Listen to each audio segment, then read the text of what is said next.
much for joining us today. A very warm welcome to the 2025 American Diabetes Association's Living with Diabetes Ask the Expert series. Today's topic is breaking down barriers, why advocate for obesity care and how. I'm your host. My name is Susan Weiner. I'm a certified diabetes care and education specialist and a registered dietitian nutritionist. Our Ask the Expert series is all about you, providing you with resources, tips, and strategies throughout your diabetes journey. So please start thinking of the questions you'd like to ask about today's topic, which is again, breaking down barriers, why advocate for obesity care and how. Please stay with us throughout today's entire event as we will be sharing so much information with you, and we can't wait to address all of your calls during today's event. Stay with us also until the end when we'll have a very short, less than 5-minute, 6-question survey. And your feedback is so very important to us because it helps us plan for future events on information that's important to you. If you're joining today by phone and would like to ask a question, please press *3. That's *3 on your keypad, and an operator will come to you, collect your question, and you'll be able to ask it live during the event. If you would prefer not to be on the call live and for me to ask the question, you can request that as well from the operator. If you're participating online, please type your name and question into the fields below the streaming player. And remember to hit the submit question button, and your question will come directly to us and we can read it live for you. A big thank you to Lily for supporting and sponsoring today's Ask the Expert event. We really do appreciate that so much. And there's so much support also through Lily and the work of the American Diabetes Association to address obesity. Obesity results from a mixture of environmental, behavioral, and genetic factors, and this means there are multiple ways to manage it. The Obesity Association announced the publication of Weight, Stigma, and Bias Standards in the Care in Overweight and Obesity. These recommendations are part of the standards of care and for overweight and obesity, and addresses the pervasive stigma that individuals with obesities may have, and which undermines healthcare access, quality, and outcomes. Please go to obesityassociation.org. That's obesityassociation.org to learn more and to share this information for those who you know who may benefit from it, and also with your healthcare team. Let your doctor know, your certified diabetes care and education specialist, and others who help on your healthcare team to know about all of this information and guidance from the Obesity Association. And now I am super excited and delighted to introduce today's incredible guest expert, Dr. Rebecca Andrick. Dr. Andrick received her BA from UC Santa Barbara and completed her medical education at Western University of Health Sciences College of Osteopathic Medicine in California. She did her residency training in family medicine at Presbyterian St. Luke's Medical Center in Denver. She has also worked in family medicine and urgent care for the last 15 years and has specialized in obesity medicine and is a diplomat of the American Board of Obesity Medicine. She is a fellow of Obesity Medicine Association and has served as their chair of the Advocacy Committee, which is the topic we'll be discussing today. She is the founder of the Colorado Obesity Society.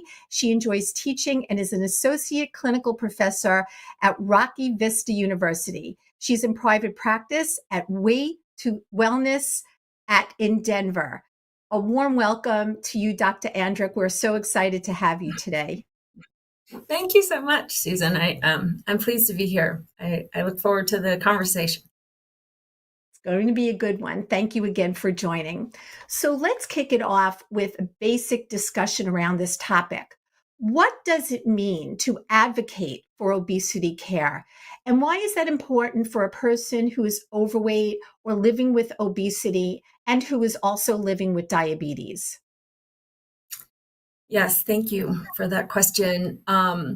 Despite the fact that the American Medical Association, the Obesity Society, The World Health Organization has recognized obesity as a chronic disease for years. Our healthcare system has not kept up with addressing obesity and certainly not with treating obesity. Coverage for care just varies so widely, and access is frequently limited for people with obesity. As you mentioned in the intro, obesity is somewhat of a stigmatized disease. And, there's a misconception that people, have a lifestyle problem and that they should somehow be able to treat themselves. But we have really, good treatments available. The 4 pillars of treatment I look at as being sort of diet, physical activity, behavior change, and our medical interventions, including anti-obesity medications and surgery. So, we all know the phrase, see something, say something, right? And we do that when something is not quite right, right? And I think lots of patients, my patients with obesity and just people with overweight obesity, know that something's got to change. So advocacy means that we're going to, that we've seen something and we're going to say something to try to gain equity for treating obesity as the chronic disease that it is. Thank you so much for that introduction to what we're going to be discussing that today. And I think that people may not even understand what advocating for themselves means. So I know that we're going to get into that a lot more today. This is a very exciting and much needed discussion and a topic that is so under discussed. So if you're just joining us today, welcome to our Ask the Expert series. Today's topic is breaking down barriers, why advocate for obesity care and how. And as a reminder, if you're joining by phone, please press *3 on your keypad so your question will come to an operator and you'll have an opportunity to ask it live.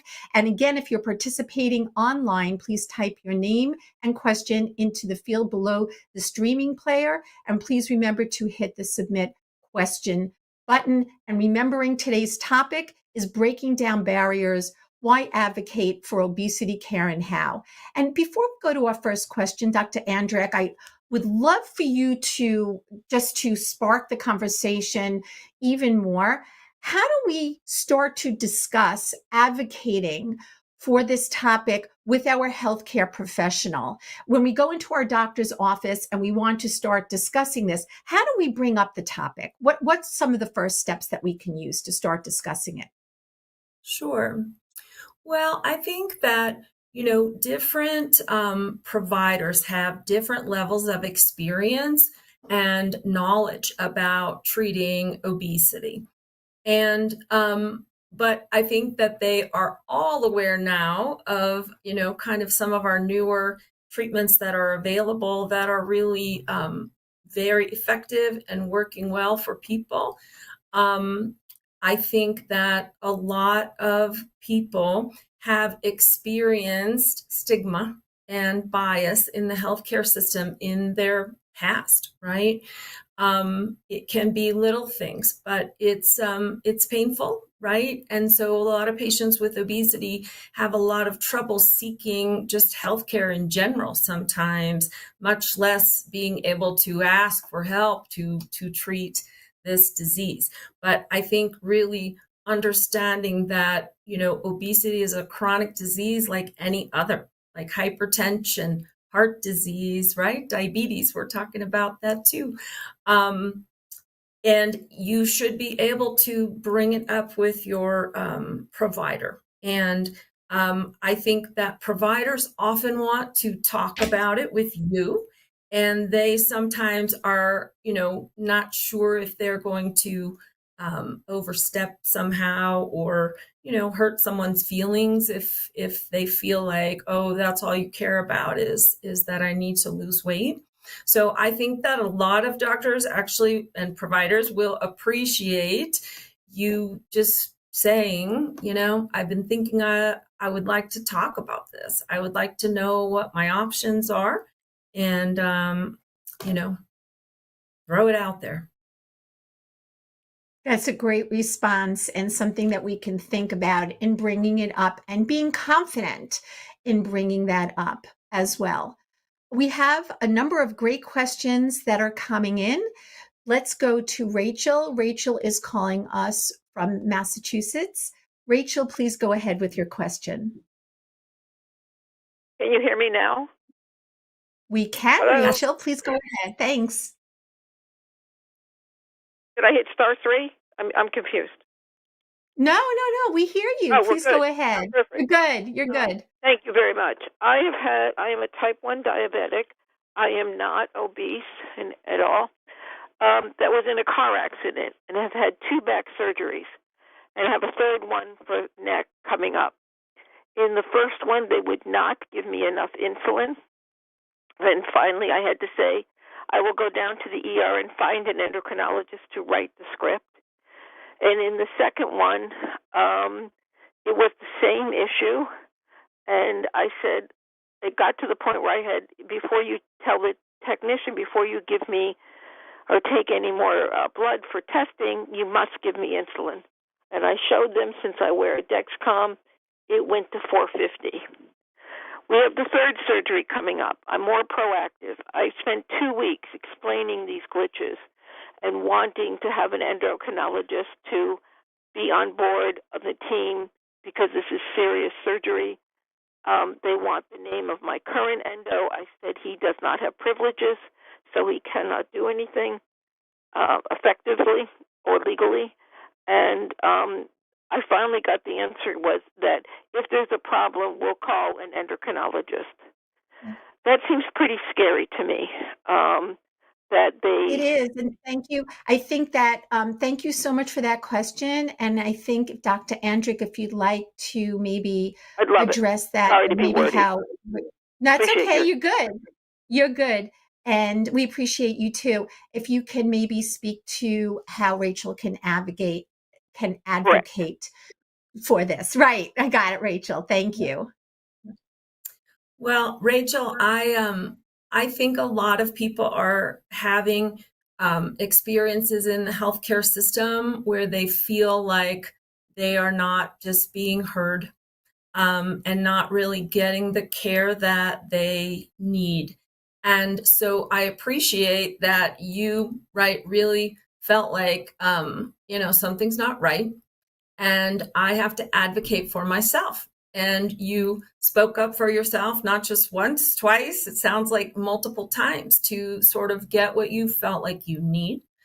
I think that sometimes having an advocate in your corner too. And even if that's, a family member or, your endocrinologist who might not have privileges at that hospital, but can certainly pick up the phone and talk to, another physician and say, I know this patient, I kind of know what she needs. And, kind of getting that sort of advocacy in your corner as well. It sounds like you were able to sort of get what you needed at the end, though, right? Yes, I think Rachel's no longer on the call, but Okay. it does sound like she was getting there for sure. I Yes. think that Rachel was also concerned going forward. So that's very Yes. good advice and very frustrating. As we go through this, it's very frustrating. How can we continue to advocate, Dr. Andrick, with our employer? Are there any suggestions around that or any suggestions for state and national policy advocacy in the area of obesity or in general? Yes. Yes. So definitely, right? There are many ways that we can advocate for improving access to treatment for obesity. So, again, right, because of, kind of stigma and bias around obesity, it is not always considered a chronic disease. And so insurance plans are allowed to carve it out. You are not allowed to carve out congestive heart failure, but obesity you can carve out and just say, that's just one thing that we're just not going to cover. So, and I think a lot of times employers, especially maybe smaller companies, they will be presented with, a couple different options for insurance plans for their employees. And they might not even be offered one that has obesity treatment. And they might not know that that's something they have to ask for. So I think as an employee, when you don't have coverage for treatment, going to your human resources department and just asking, like, why not? Right? Why don't we have treatment? Because sometimes it means not just like access to medication or surgery, but even the visits that you have with, your physician or with a dietitian or, that kind of thing is difficult. So I think getting other people in that corner too, right? Building a little bit of a coalition. So when you've got some friends at the office who maybe are kind of wanting some change and they want more access to obesity treatment, getting them to speak up as well. I think writing letters is also effective if you feel like talking face to face maybe feels a little too difficult. But that's what I would say. Again, right? Like it's the see something, say something. I love that. That's the best way to remember it. That's great. And for advocating for yourself and doing it for yourself and including building that coalition with everyone around you and building that support system is incredibly important. We have a number of questions coming in online. So let me read one that's coming in from Gail. Gail said that she spent a year on the ADA weight loss program and lost 28 pounds, but she did get sick, not from that, but she got sick and was prescribed steroids for 10 days. And then 3 weeks later and 5 more days, and she regained a large portion of that weight from being sick. Can something else be prescribed? And while Dr. Andrick, we're not asking you a specific question, I think it goes back to advocacy after this happened. What can she do at this point? And Gail is showing that she was frustrated from this entire chain of events. Yes. Well, Gail, I don't think that that you're alone, and kind of what you've experienced is sort of more the exception than the rule. Our body's most important job is not to let us starve, and our brains very tightly regulate energy coming in and energy going out in the body. We store a lot of energy in our fat cells, and when we lose weight and we lose that energy and the body thinks, I'm starving, it wants to shut down the weight loss process. And what it really wants is for you to put all that weight back on. So it will turn up your hunger signaling and slow your metabolism. You had a little bit kind of the perfect storm, though, with the addition of the steroids, which, increase hunger and can promote weight gain. And I think, but weight recurrence is real. And this is part of the frustration with all of my patients with obesity. When I ask them, when I first meet them, like, what have you done in the past to lose weight?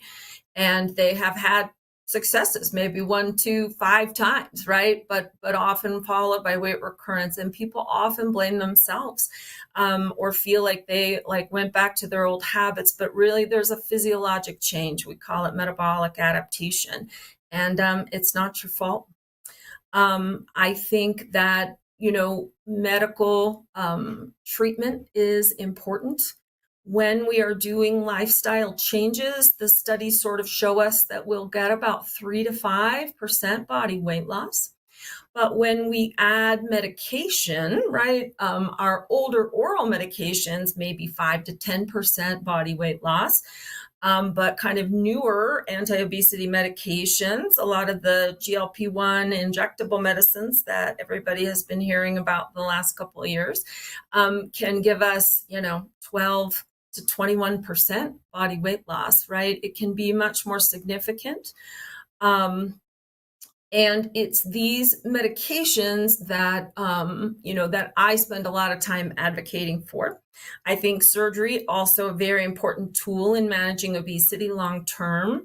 However, there's pretty good coverage for bariatric surgery. It could always be expanded, kind of to meet the guidelines that have been established by the bariatric surgery groups.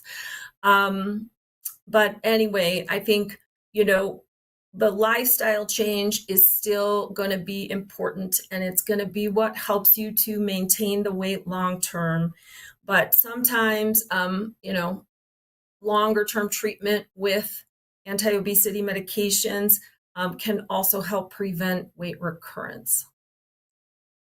Thank you so much for that. And as a reminder, today our topic is breaking down barriers, why advocate for obesity care and how. And if you have any questions, remember to press *3 on your keypad. Your questions will come to us. You'll have the opportunity to ask them live. We'll get to as many questions as possible.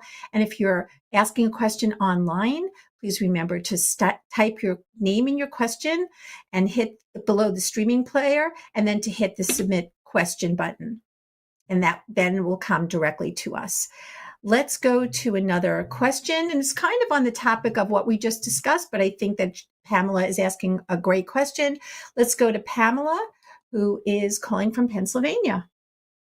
Thank you very, very much. So, even after listening to the previous response, I still have a bit of a question. When I am advocating for obesity care, what is it I'm really asking for? Yes. Well, I think it depends on, right, like what level of care we are advocating for, right? So we kind of talked a little bit about self-advocacy and even taking the step of asking your own provider for treatment. I think for equitable care, right, from the healthcare system. We can advocate at more of a policy level. So maybe that's in our own job, right? And talking with our employer. We can advocate at the state level. I was involved with a lot of advocacy around a bill that was introduced into our state legislature last year, which the ADA really helped to support, to try and gain access to, kind of lifestyle counseling as well as meds and expanded access to surgery. And that, part of that bill did get passed and was meaningful here in the state. Now, on a national level, there is a bill in Congress called the Treat and Reduce Obesity Act, and it would allow for more providers, more types of providers to provide intensive behavioral therapy, and also to include medications to treat obesity. So there are several levels of ways to advocate to change some of these policies, and just sort of hearts and minds around people who are at your doctor's office or in your community at work or just in the community of your state. So Thank you so much for all of your work on behalf of so many people who are looking to advocate on their own behalves for obesity treatment and care. We really appreciate all that you're doing. Thank you. Really, really important work, and we appreciate it. I appreciate what the ADA is doing as well. Really, Yeah, the advocacy absolutely. that you guys are providing. Absolutely. Absolutely. We have another great question coming in from Jay, who asks online. Jay submitted his question online. Can you talk about metabolic syndrome or insulin resistance treatment? And is that related to obesity care and treatment?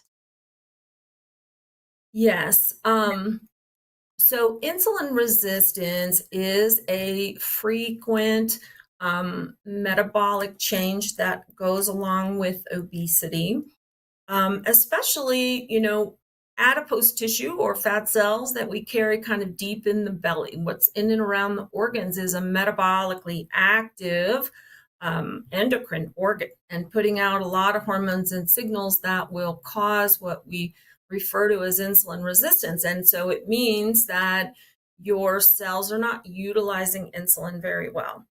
The insulin is needed to, shove glucose from your bloodstream into your cells so the cells can use it for energy.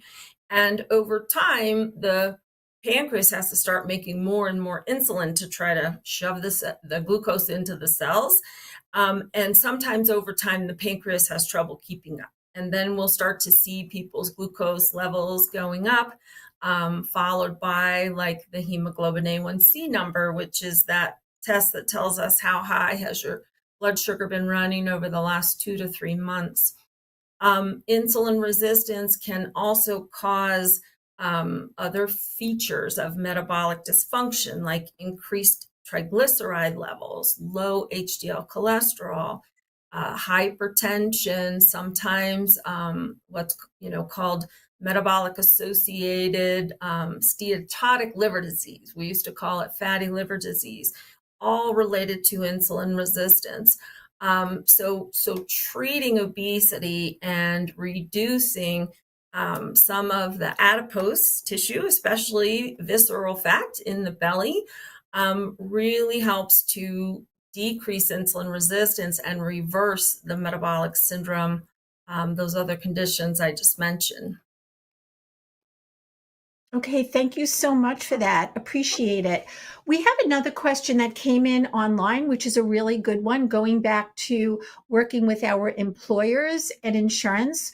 What if someone is self-insured? Is there any different pathways to finding out more about obesity treatment and care? So, do you mean by self-insured, like a business that is self-insured, or an individual like using the ACA plans that are on the exchange? I think it was a general question of how they're employed if it's not under a health insurance plan where it might be easier to navigate, but they were self-insured privately. Yes, yeah. I think you know, again, right? Like if you have the ability to, talk with who arranged your plan for you, right? And say, how much more would I have to pay, right? To include obesity treatment coverage.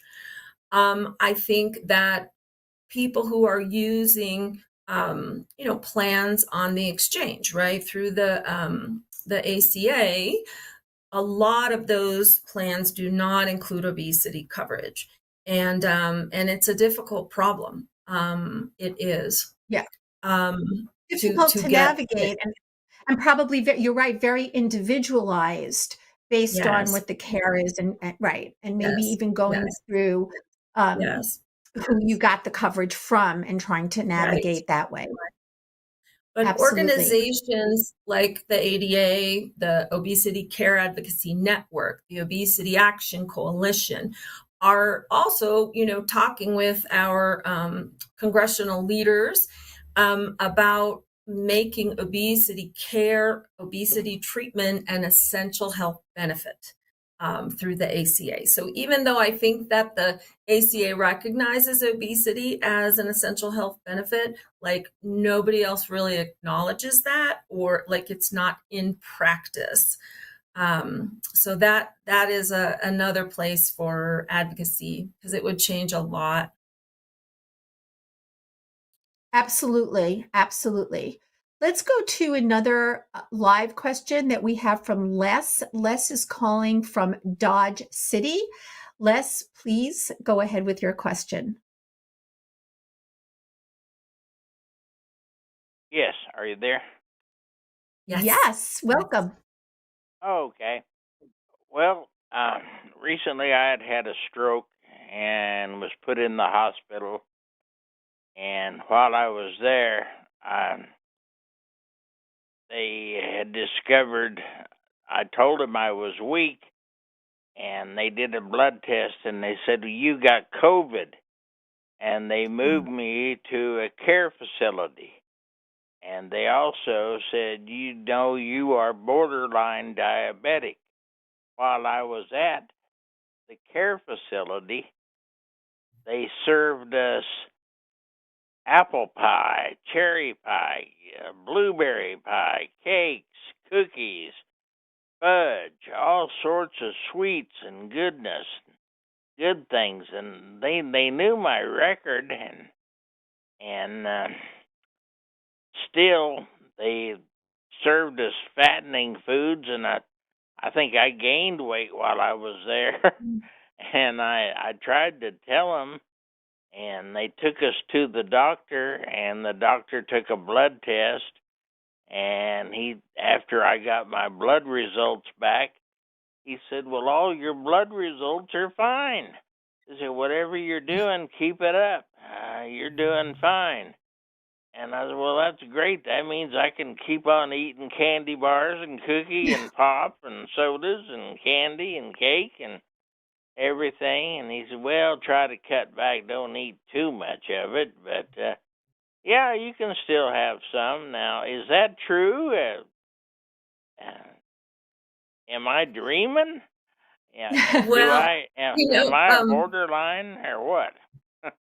Les, Thank you for that, Dr. Andrick. You're up yeah, first. Go I ahead. know. Thank you for sharing that story. I think that it's not unique, right? Like when you go into the hospital or a rehab center, sometimes, the dietitians are, trying to create more of a plan just for you, right? In terms of the food that you're served. But oftentimes, right, you don't have a lot of choice and they're giving you things that, maybe would not be the best. I think generally, for everybody, like whether you're being treated, for obesity or diabetes or, other conditions where it requires you to sort of limit certain foods.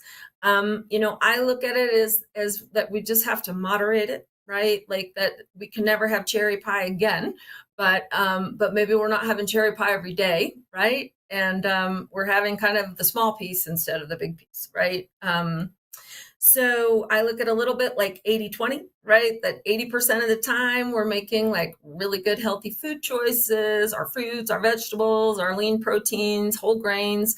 And maybe 20% of the time we're doing some of the snacks that, we all find rewarding and delicious and want to still keep in our life, right? So, what I would tell you also, Les, is that some, particularly one of our newer anti-obesity medications, it's a GLP medication called semaglutide. And it has, been approved not just to treat obesity, but also to help prevent major adverse cardiac events in people who have cardiovascular disease. So someone who has had a heart attack or stroke, this medication might help to prevent another heart attack or stroke. So if you have an issue with your weight, you would be a candidate for medication such as that. Great response. And we have another great question coming in from Angie, and Angie is calling from Maryland. Angie, please go ahead with your question. Hi, I'm Hi. type 2 diabetic, obese. I've been on Ozempic one time, lost over 40 pounds, stopped for surgery, went back on it. I'm on 1 milligram now, and it's not taking my appetite away, and it's not working for me. Do you know why? Which, I'm sorry, say that again. Which medicine are you on, dear? Ozempic 1 milligram. Oh, on Ozempic. Yeah. Well, Ozempic, does have one higher dose, right? A 2 milligram dose. So you could, ask your doctor about maximizing the dosing. Even if your diabetes is controlled, you might get a little better appetite suppression. I think, we've all sort of read about these GLP-1 medications like Ozempic, that people are losing 100 pounds. But I think it's important to recognize when, we treat, with any intervention, right? You take 100 people, we're going to get our bell-shaped curve, right? And so 50 of those 100 people will be right down the middle, but some people don't do as well. Some people do better than others. So I, look at it like, let's pick a medication and we try it. And if you are not having the effect or the success that you want, then maybe we either add on another medication to help reduce appetite, or we switch to something else to see if you respond to that better.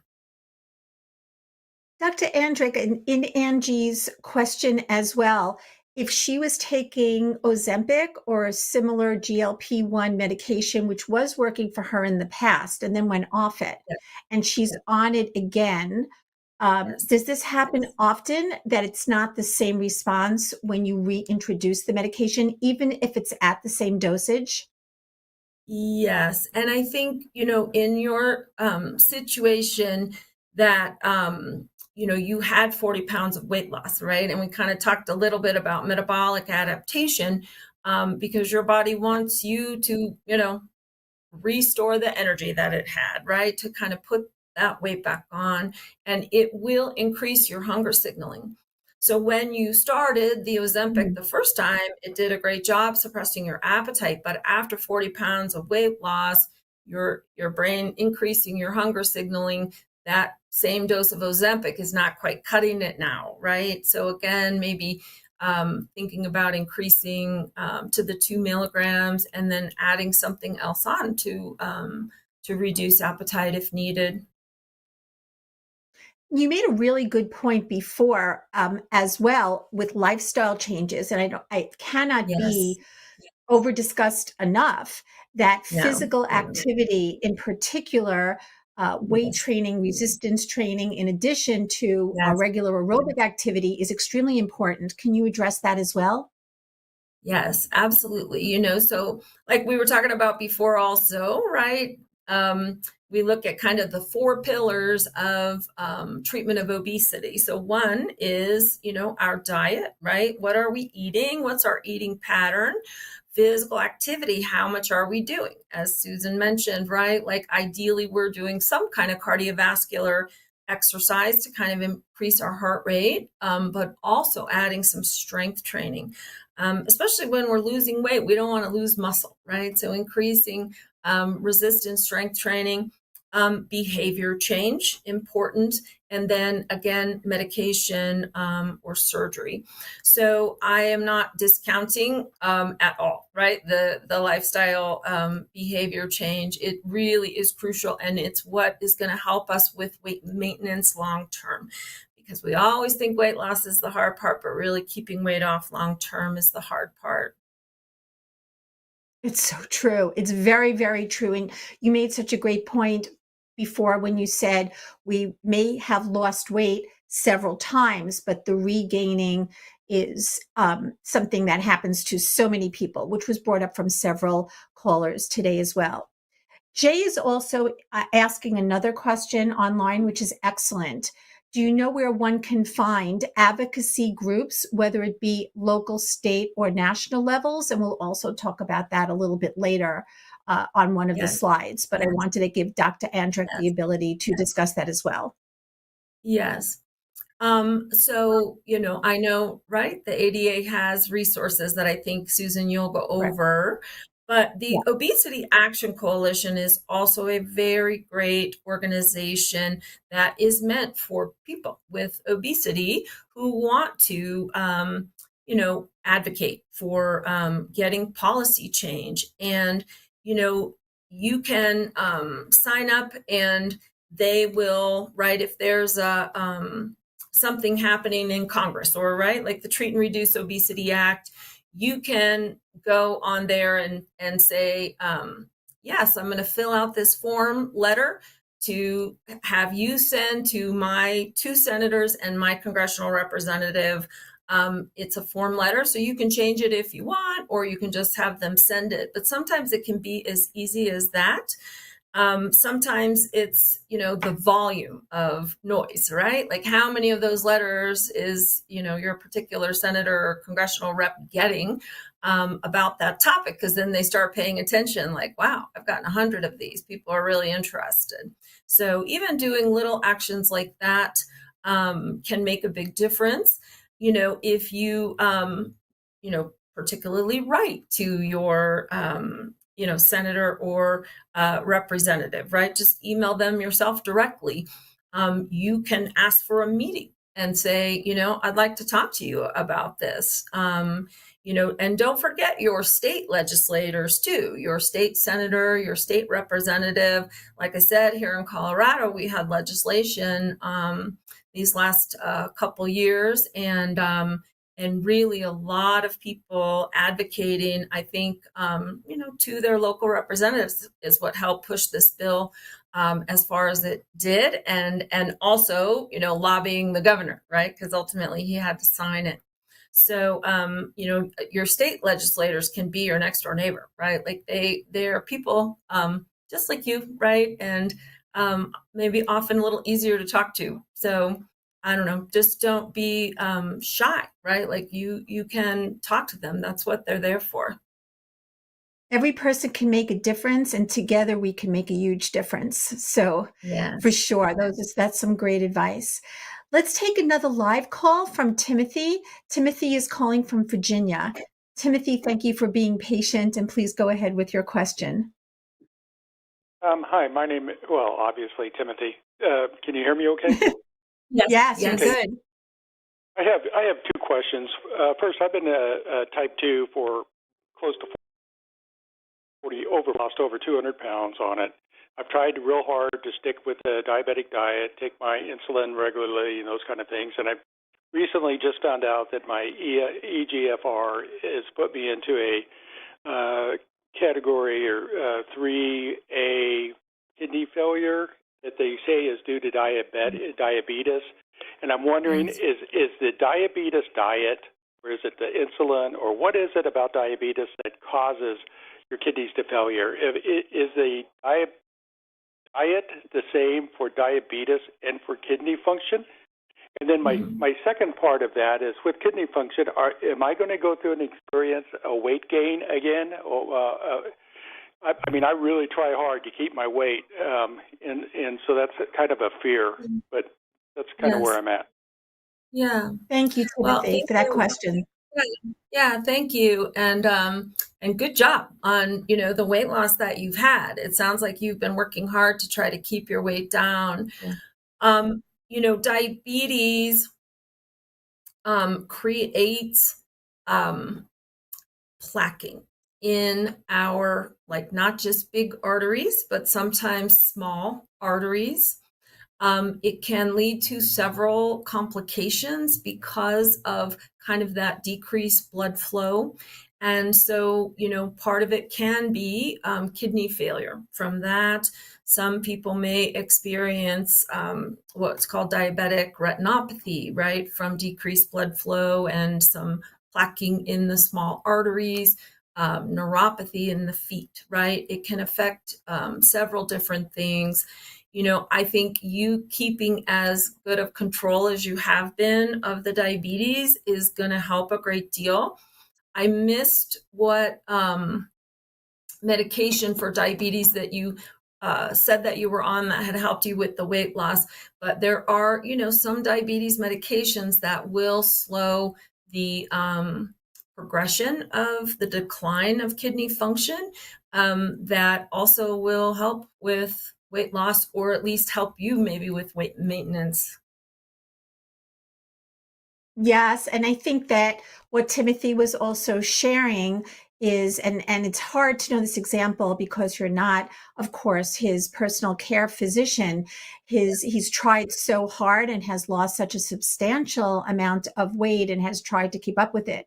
That's a common fear that I hear from people too, of regaining weight, and that advocate for yourself around that with bringing this conversation up with your doctor, your endocrinologist, as well as your nephrologist. Get everyone on the same page, as that is may not be the primary concern right now, but definitely that's something that he's concerned about as well. And Yeah, your concerns have to be relayed to your care team so that they're aware of it.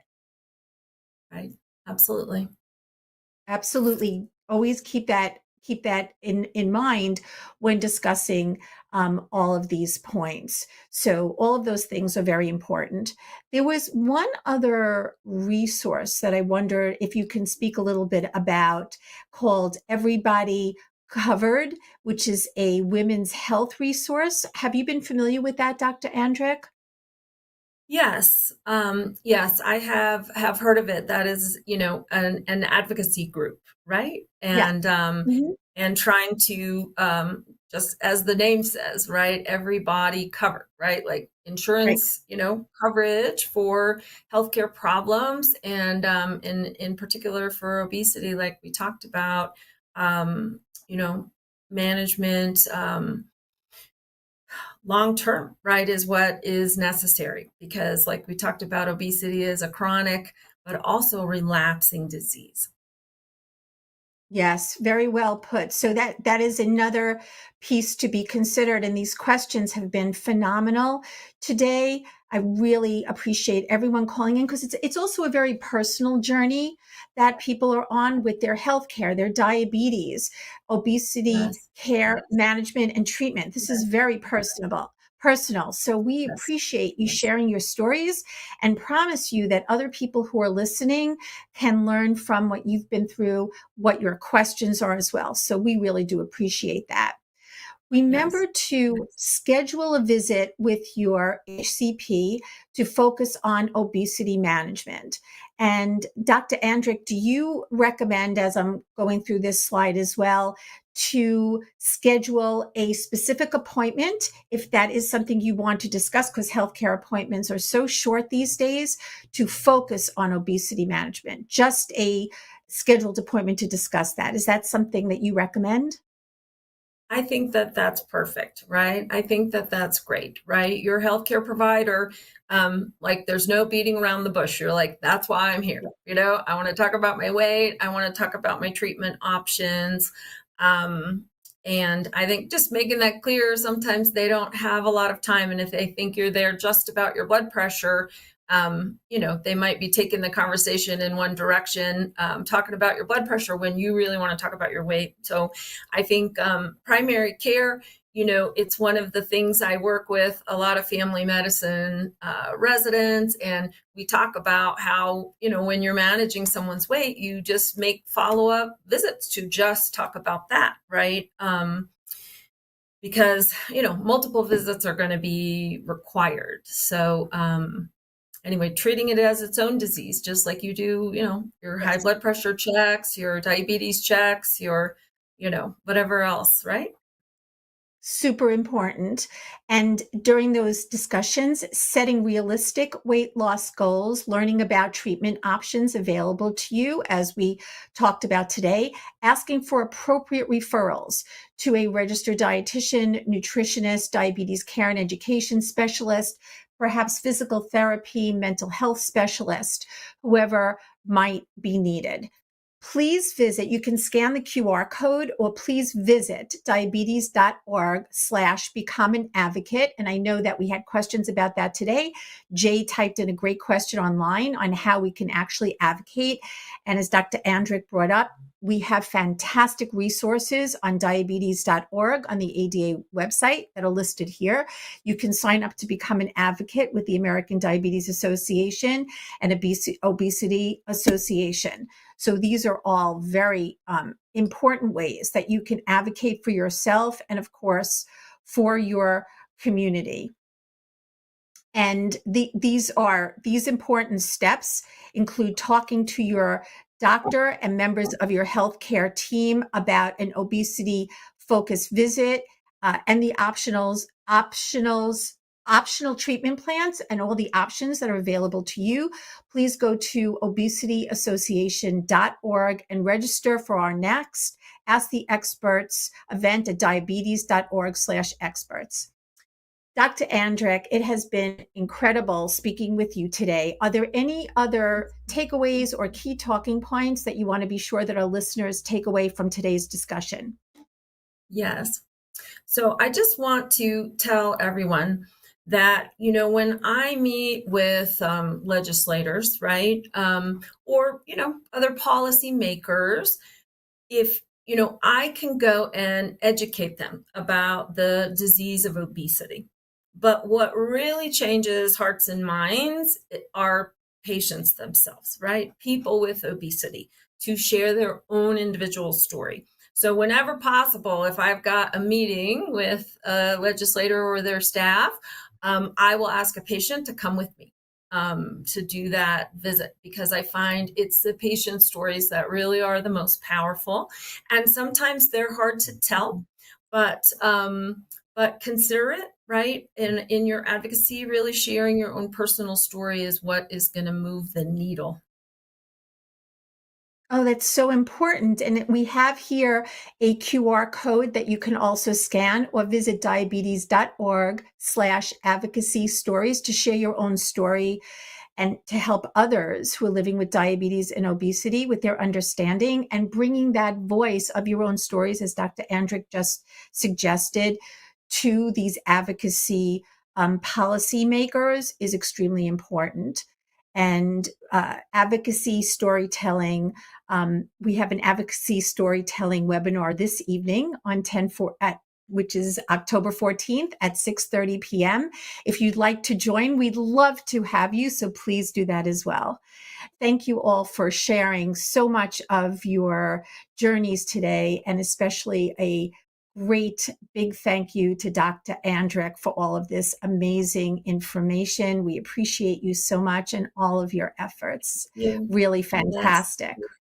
Thank you. We have another fantastic Ask the Experts coming up on November 11th at 2 p.m. Eastern Time. What's on the menu? Nutrition strategies for obesity care. And I know that nutrition, food, eating, all of it is such a tremendous topic and questions that we get asked at all these Ask the Expert events. So please join us. You can register for the event at diabetes.org/experts. That's diabetes.org/experts, and please visit our website for more information and register today. It's really important. And if you have any questions about our next event, feel free to email askada@diabetes.org and visit the ADA website, diabetes.org, for all this fantastic information. I would really appreciate if everybody could stay on the line for a quick 5-minute, 6-question survey, which will begin in just now. I will start it. Your feedback is so important because this is all about you, and we want to make sure that we are covering the information and the resources, the tips, tools, and strategies that you need. So we thank you so much for participating in today's Ask the Expert event, and let's jump right into our survey. Question 1. This event met our expectations today. For yes, please press 1. For no, please press 2. And if you're unsure, please press 3. This is question 1. This event met my expectations today. For yes, please press 1. For no, please press 2. And if you're unsure, please press 3. The numbers don't lie. Obesity is on the rise in the United States for both adults and for children. 85% of people with type 2 diabetes have overweight or obesity. 200 medical conditions can be linked to obesity, and 40% of US adults have obesity. It's time that we work together and really look at this challenge head on. And that's why our discussion today on obesity with Dr. Andrick was so important.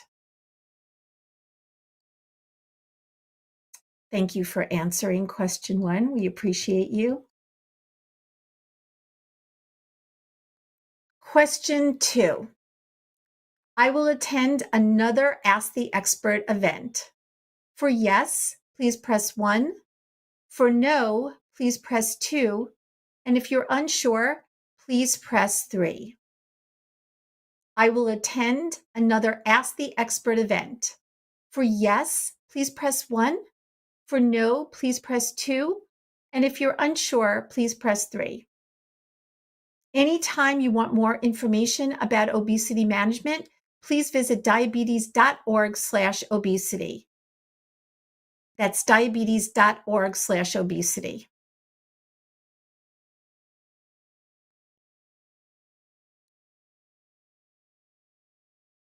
Okay.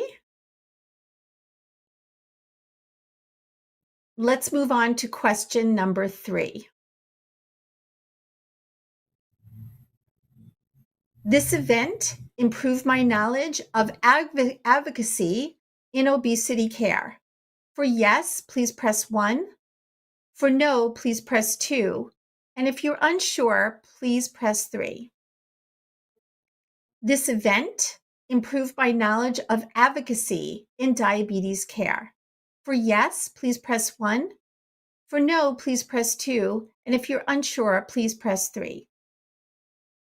Did you know that there are approximately 38 million people living with diabetes and you are not alone?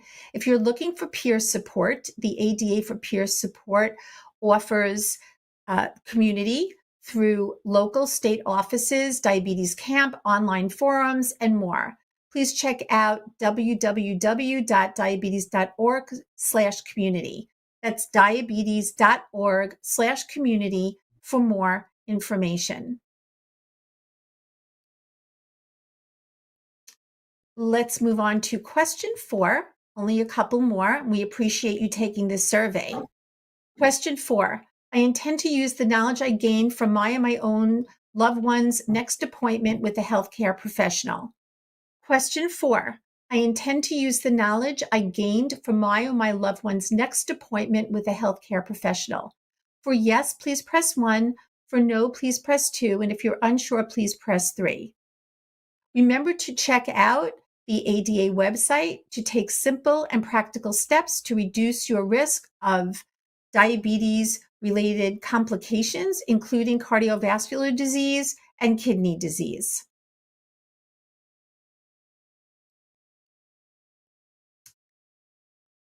Question 5. Before this event, I felt confident advocating for obesity care. Before this event, I felt confident advocating for obesity care. For yes, please press 1. For no, press 2. And if you're unsure, please press 3. Before this event, I felt confident advocating for obesity care. For yes, press 1. For no, press 2. And if you're unsure, please press 3. There's so much to know about taking care of your health and living with diabetes, and it can be overwhelming. If you want to learn more about these strategies and about diabetes burnout and mental health, please go to diabetes.org/health-wellness/mental health.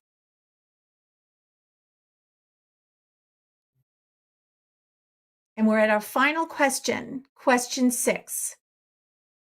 After this event, I feel confident advocating for obesity care with a healthcare professional for myself and my loved ones. For yes, please press 1. For no, please press 2. And if you're unsure, please press 3. After this event, I feel confident advocating for obesity care with a healthcare professional for myself or my loved ones. For yes, please press 1. For no, please press 2. And if you're unsure, please press 3. We sincerely appreciate your time and look forward to engaging with you at our next event. Please join the Ask the Experts events in November and visit diabetes.org/experts to learn more. Thank you so much. We appreciate you joining us today.